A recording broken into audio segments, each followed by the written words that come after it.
everyone, and welcome back to my channel. In this video I thought I would show you how to do a French seam, which is a pretty easy way of finishing off a seam so it looks really neat and is also more secure than a more traditional seam. This is great if you only have a more bog standard sewing machine and you don't have a serger, so you can't finish off your seams as easily. So just as an illustration, I'll just start by showing the normal way that you would very easily sew two pieces of fabric together. So normally you would take the fabric right side up, so that's with the nice patterned side of the fabric showing. Just ignore the creases in my fabric.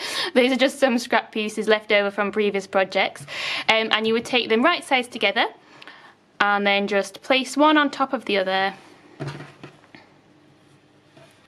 And then just stitch in a straight running stitch all the way down there.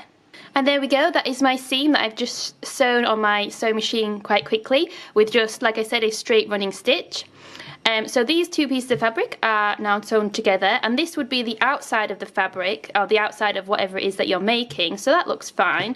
But then the inside is a little bit messy, so you see the scruffy edge of the fabric, and if this frays, then you will see all the fray as well. So you can iron it down flat, which will make it a little bit neater. You can serge it, or you can just sew a zigzag stitch along this raw edge here, which will hopefully stop it from fraying. However, French seams I think do look a lot better, so now I'll just show you how to do the French seam. So this time around, in order to do our French seam, we actually take our fabric and we place it down wrong sides together, so the opposite way round than the previous time.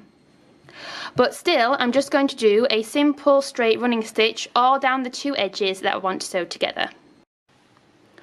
So here is the result. It looks very similar to the previous attempt, but this time the fabric is the other way around. So on the wrong side of the fabric we have the nice neat finish, and on the right side of the fabric we have the slightly messier finish. And obviously if this was some clothes or something you were making, you wouldn't want this to be visible on the outside of your clothes. So what you then do is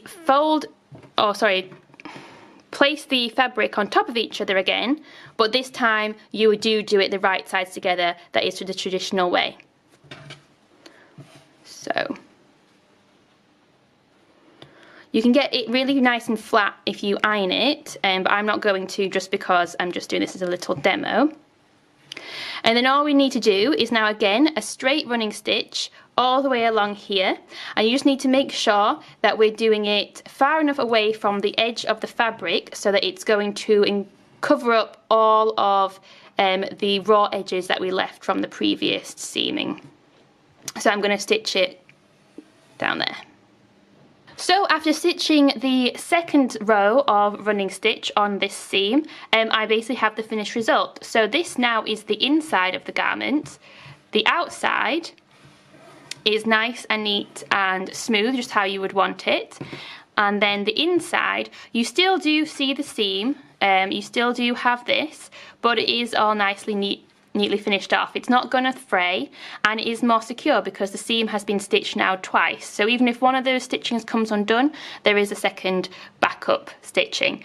Obviously, if you were doing this for real, you would trim off all your threads and you would have the fabric being the right sizes and shapes and everything. But hopefully you can see just how quite easily, with just one extra run of running stitch, you can do the French seams, which are a lot easier, sorry, a lot neater and easy to do. Hope that you liked this video, and if you did, please give me a like, and if you want to see more videos on sewing, crafts, planning, books, etc., please subscribe.